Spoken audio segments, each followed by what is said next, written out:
Well, it's kind of a roller coaster ride. The president is a brilliant speaker, but the policies represented in his speech went all the way from being conservative to being very liberal. So sometimes I have a hard time knowing exactly where he really is coming from.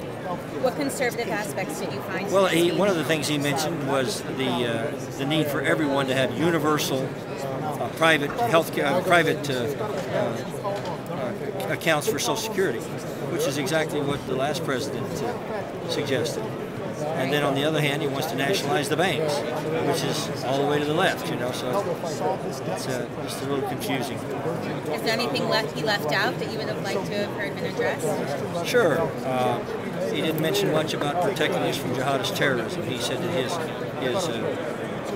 priorities were education and the economy, and those are laudable things. But when airplanes hit 2 buildings in our country, it cost us $2 trillion. And right now, terrorists the world over are doing everything they can to work to gain a nuclear capability. And if they do that, it'll change our concept of freedom forever. And that's the first purpose of the federal government is to defend the nation.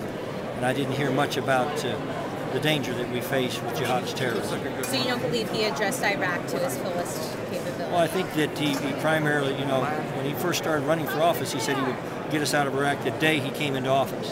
Now his policy is essentially exactly what George Bush's was, that in about 16 months we'll be out. Of course, Mr. Bush essentially presided over the victory in Iraq, and so there's really not much I suppose he can say about it. But the threat of jihadist terrorism is still very real in the world. And with Iran gaining every day more and more ability to gain nuclear capability, I didn't hear that addressed tonight.